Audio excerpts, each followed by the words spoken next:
Абай қара сөз, 7-ші сөз. Жас бала анадан туғанда екі түрлі мінезбен туады. Біреуі ішсем, жесем, ұйықтасам деп тұрады. Бұлар тәннің құмары.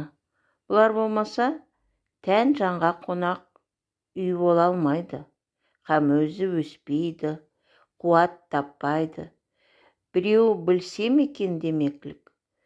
Не көрсе соған талпынып, жалтыр-жұлтыр еткен болса, оған қызығып, аузына салып, дәмін татып қарап, тамағына, бетіне басып қарап, сырнайгер не болса дауысына ұмтылып, онан ержетін кіргенде, ит үрсе де, мал шуласа да, біреу күлсе де, біреу жыласа да, тұра жүгіріп, ол немене, бұл немене деп, ол неге үйтеді деп, бұл неге бүйтеді деп, көзі көрген, құлағы естігенін бәрін сұрап, тыныштық көрмейді.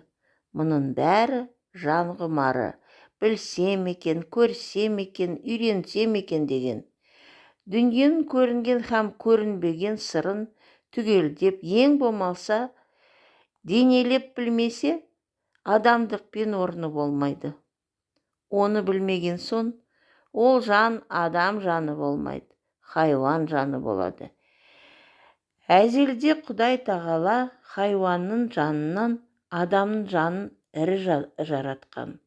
Сол әсерін көрсетіп жаратқаны, сол қуат жетпеген, ми толмаған ессіз бала, күндегі бұл немене, ол немене деп, бір нәрсені сұрап білсем екен дегенде, ұйқы, тамақ та есімізден шығып кететұғын.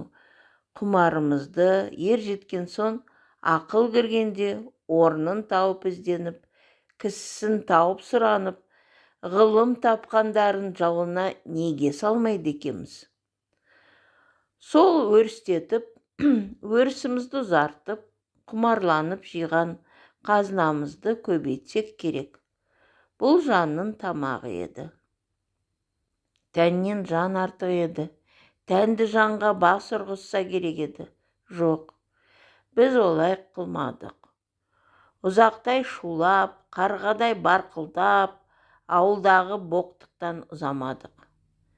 Жан бізді жас күнімізде билеп жүр екен. Ер жеткен соң, күш енген соң, оған билетпедік. Жанды тәнге бас ұрғыздық. Еш нәрсеге көңілменен қарамадық. Көзбен де жақсы қарамадық. Көңіл айтып тұрса, сенбедік. Көзбен көрген нәрсенің де сыртын көргенге ақ тойдық.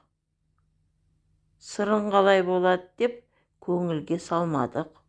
Оны білмеген кісінің несі кетіпті дейміз. Біреу кеткенін айтса да ұқпаймыз.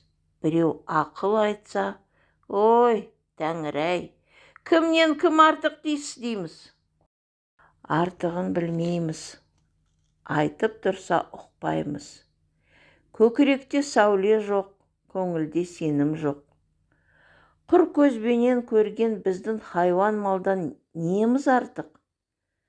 Қайта бала күнімізде жақсы екенбіз.